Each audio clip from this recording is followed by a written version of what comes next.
Assalamualaikum warahmatullahi wabarakatuh. Kami dari kelompok 4 akan mempresentasikan hasil kerja kami mengenai sistem akuntansi piutang. Sebelumnya, perkenalkan, nama saya Nur Aida NIM 21. Nama saya Aceh Novia NIM 56. Nama saya Skaleli NIM 95.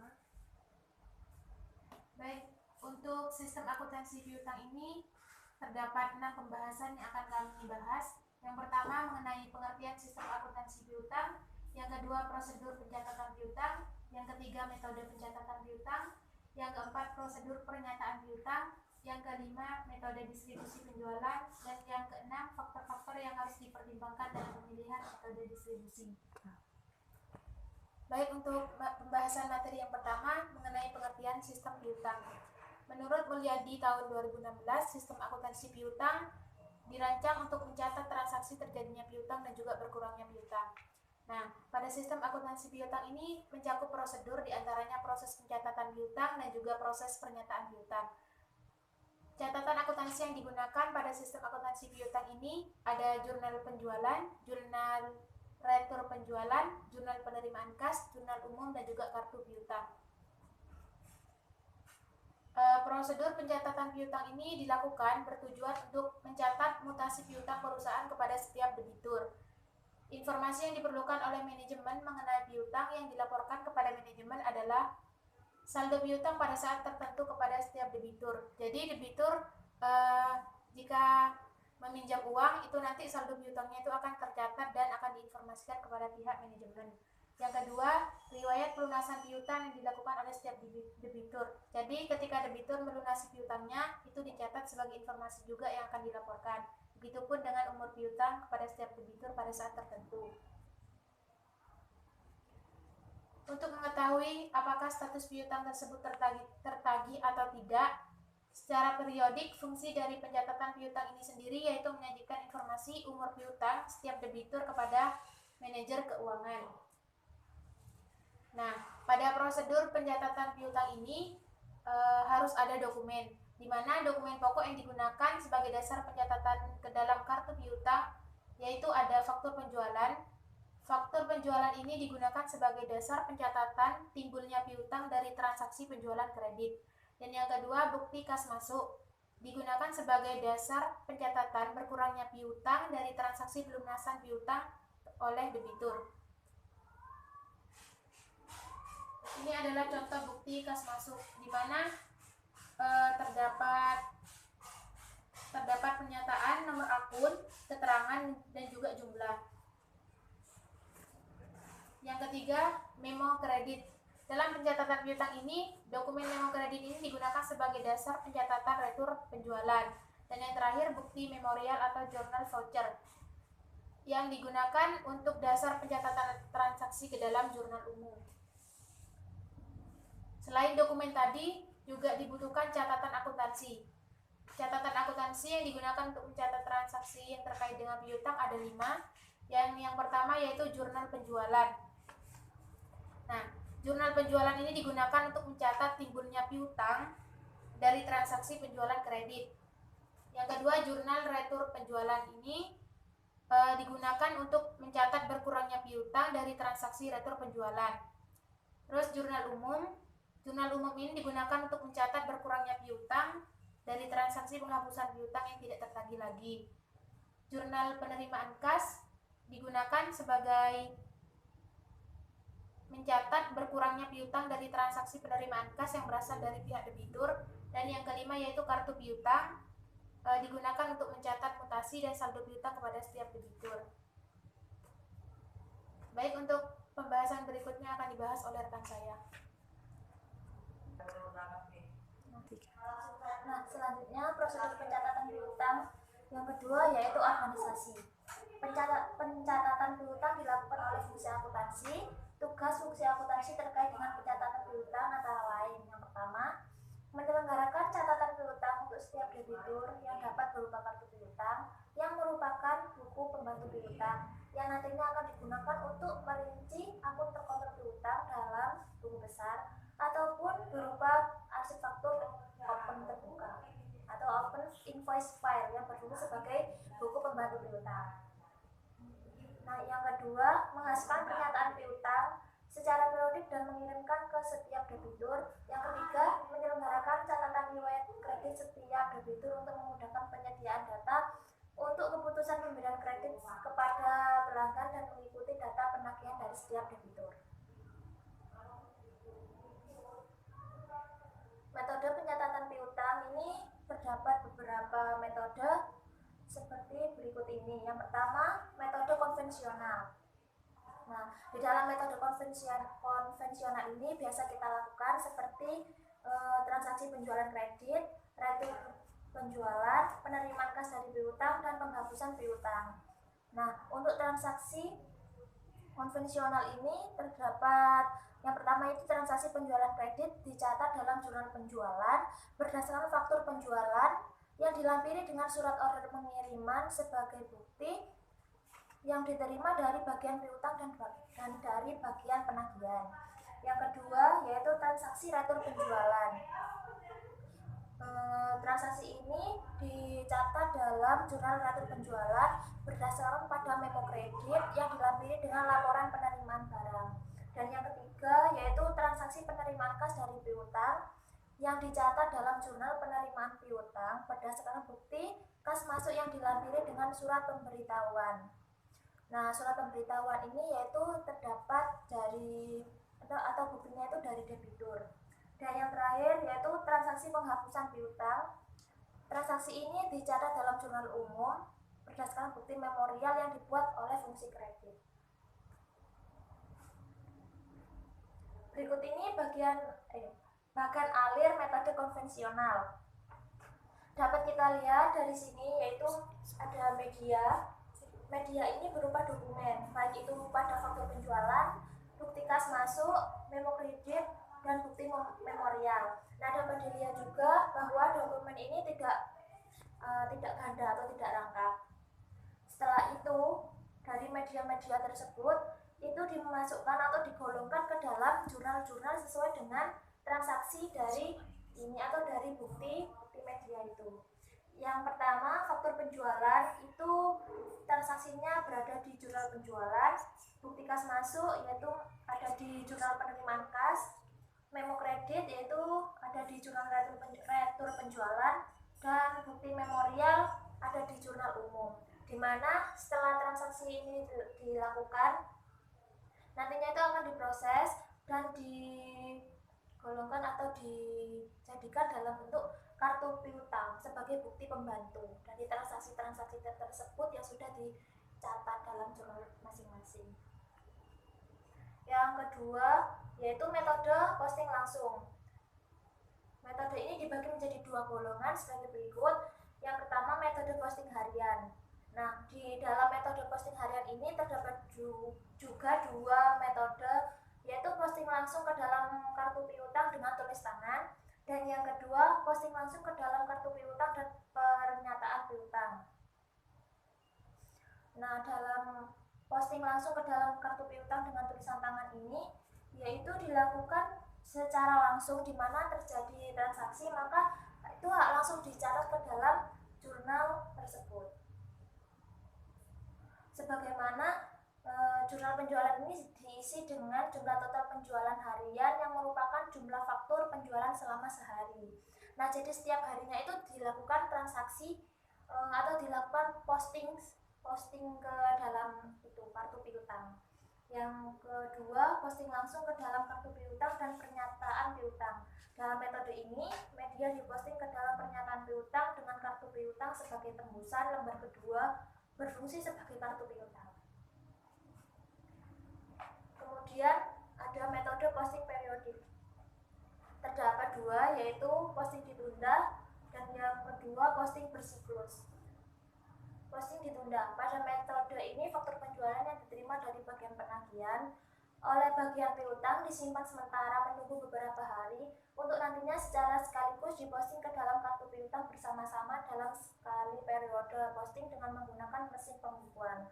Sedangkan yang posting bersiklus dalam metode ini pada akhir bulan dilakukan kegiatan posting yang meliputi: pertama, posting media yang dikumpulkan selama sebulan tersebut ke dalam pernyataan piutang dan kartu piutang, dan yang kedua mencatat dan menghitung saldo kartu piutang. Nah, perbedaan dari posting ditunda dan posting bersiklus ini, yang posting ditunda itu setiap transaksi atau terjadinya piutang itu dikumpulkan menjadi satu untuk beberapa hari kemudian dilakukan penjurnalan atau dilakukan pembukuan secara bersama-sama.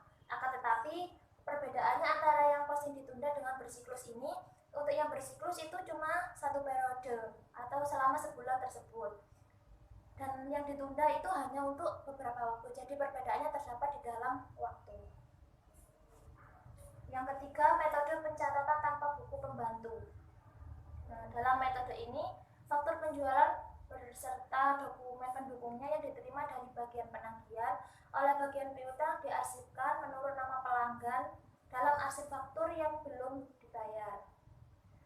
Pada saat diterima pembayaran ada dua cara yang ditempuh, antara lain: 1. Jika pelanggan membayar penuh jumlah yang tercantum dalam faktur penjualan, faktur yang bersangkutan diambil dari arsip faktur yang belum dibayar dan dicap lunas, kemudian dipindahkan ke dalam arsip faktur yang telah dibayar. Nah, jadi di sini terdapat faktur atau arsip faktur yang belum dibayar, akan tetapi sudah dicap lunas, kemudian dipindahkan ke dalam arsip faktur yang telah dibayar. Untuk yang kedua, jika pelanggan hanya membayar sebagian jumlah dana faktur, jumlah kas yang diterima dan sisa yang belum dibayar oleh pelanggan dicatat pada faktur tersebut. Kemudian dibuat faktur tiruan yang berisi informasi yang sama dengan faktur aslinya, dan faktur tiruan tersebut kemudian disimpan dalam arsip faktur yang telah dibayar, dan faktur asli disimpan kembali ke dalam arsip faktur yang belum dibayar. Nah, jadi di sini itu yang nomor 2 itu membuat faktur tiruan, kemudian disimpan dalam arsip faktur yang ada. Yang keempat, metode pencatatan piutang dengan komputer. Metode pencatatan ini menggunakan back system.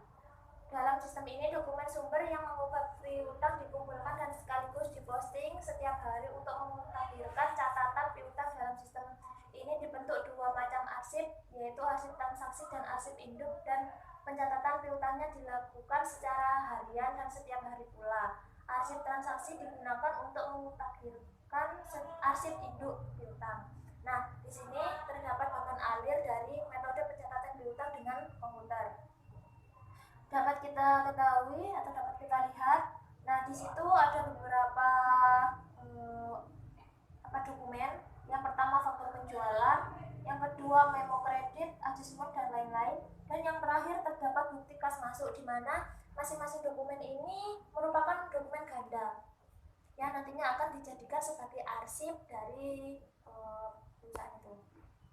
Nah, di sini setelah adanya dokumen-dokumen ganda tersebut akan dimasukkan atau digolongkan pada terminal-terminal tertentu, di mana nantinya pada terminal-terminal tertentu akan diproses ke dalam edit dan log transaksi program. Nah, setelah diproses tersebut nanti akan menghasilkan arsip transaksi piutang harian, dan nantinya ada arsip dokumen berupa control information report.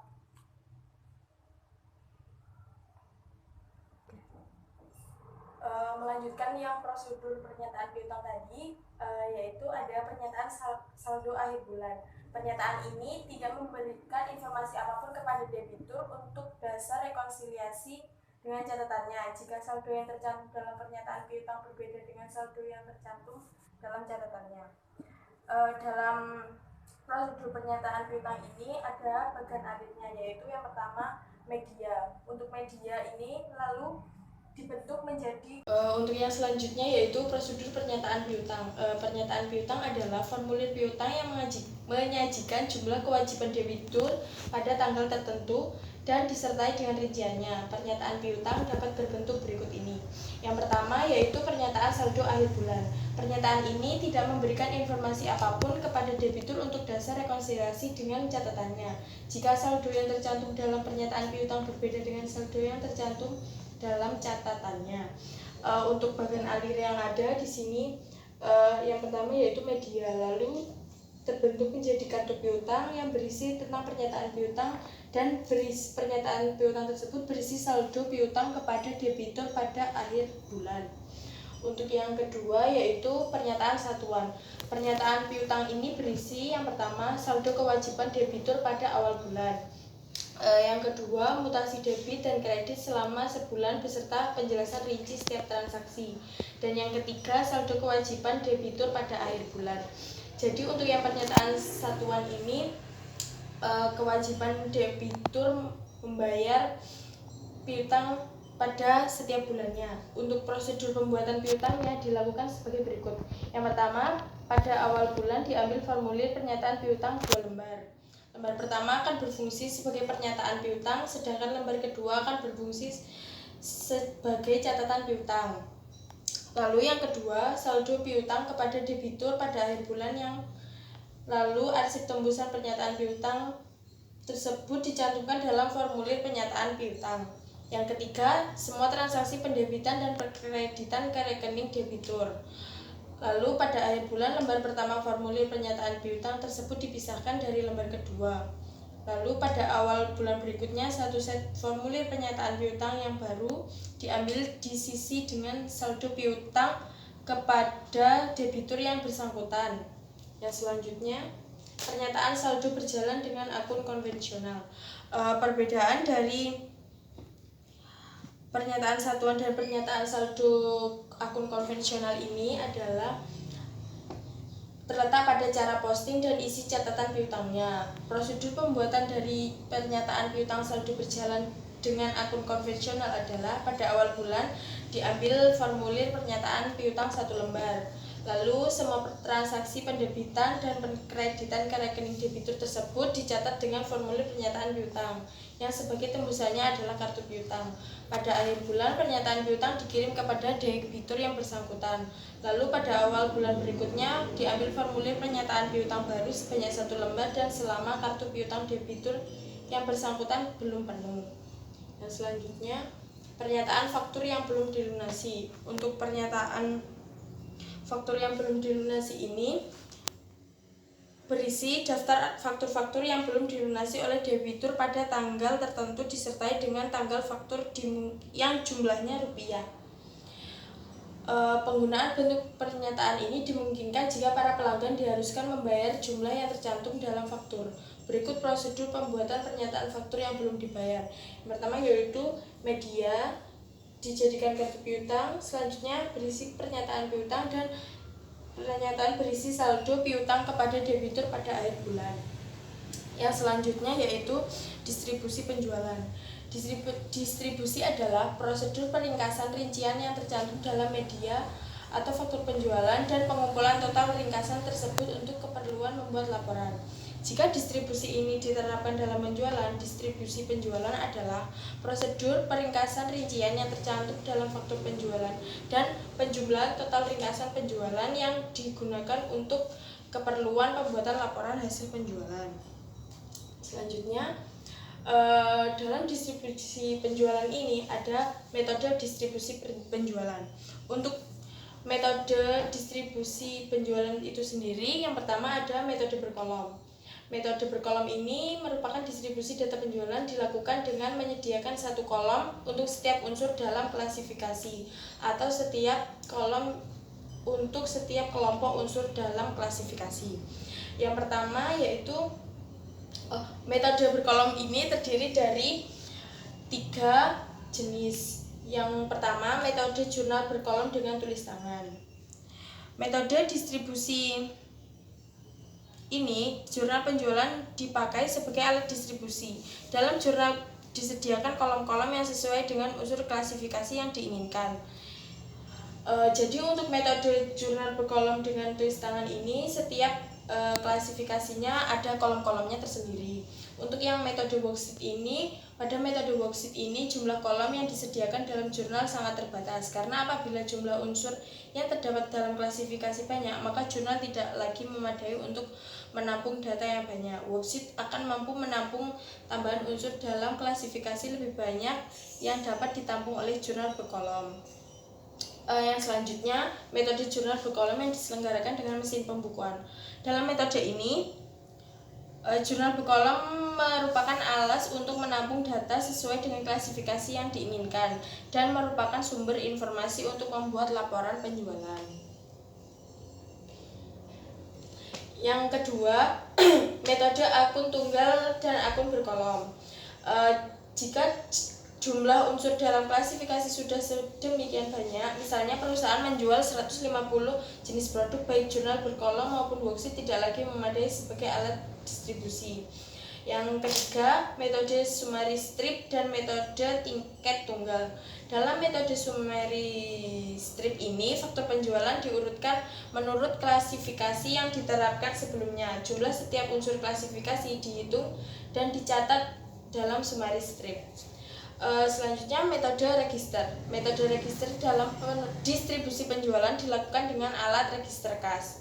Register kas yang sederhana dilengkapi dengan 2 register yang memungkinkan setiap hari register kas ini menyajikan jumlah penjualan 2 macam klasifikasi.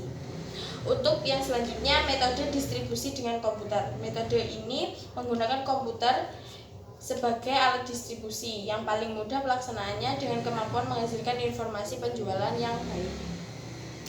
Lalu faktor-faktor yang harus dipertimbangkan dalam pemilihan metode distribusi. Yang pertama, informasi yang akan dicantumkan dalam laporan. Informasi yang dibutuhkan oleh manajemen ini sangat menentukan yang akan dihasilkan oleh kegiatan distribusi. Jadi, apa yang dimasukkan ke dalam laporan itu harus sesuai dengan apa yang akan dicantumkan dalam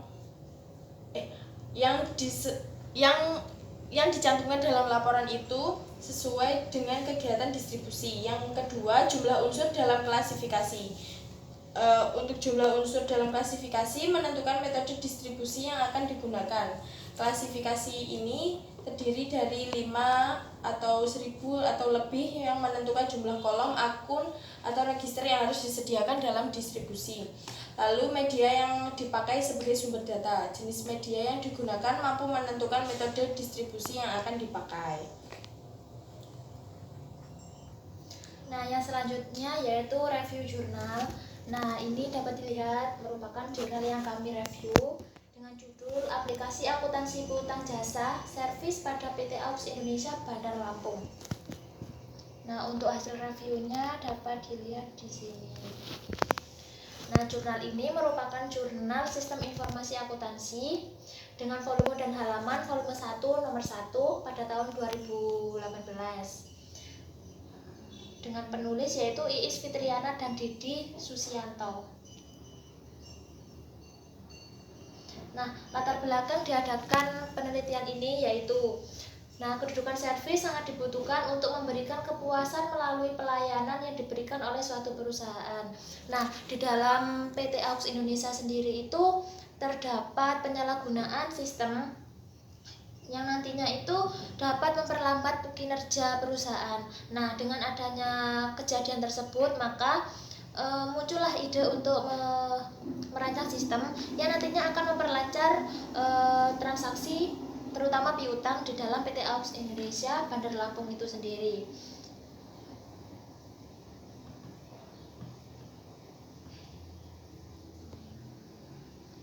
Tujuan penelitian antara lain yang pertama menghasilkan program aplikasi piutang jasa servis yang efektif dan efisien, dan yang kedua menghasilkan aplikasi yang dapat menyusun laporan piutang yang akurat dan tepat waktu.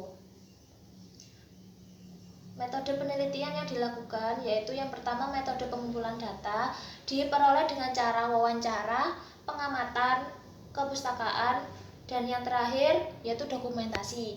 Sedangkan metode pengembangan sistemnya sendiri yaitu terdapat beberapa tahapan dengan menggunakan waterfall, dengan menggunakan metode waterfall.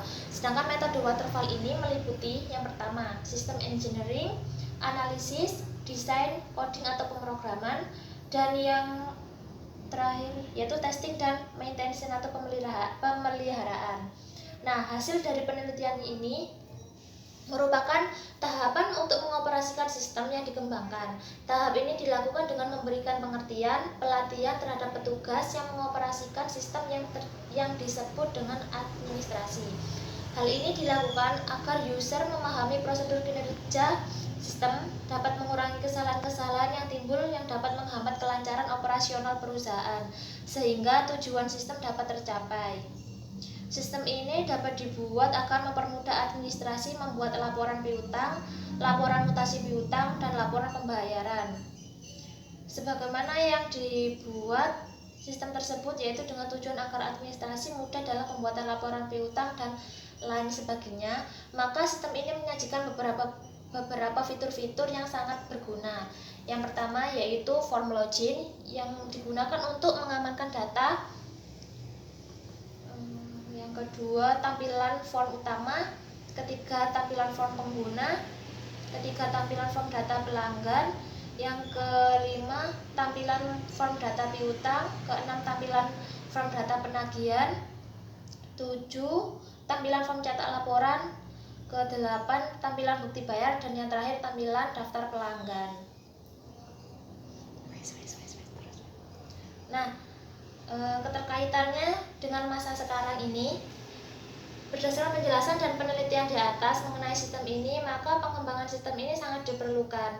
Mengingat dengan perkembangan saat ini menggunakan komputer atau dengan sistem komputerisasi, maka adanya sistem ini sangat dibutuhkan oleh PT AUX Indonesia Bandar Lampung sendiri.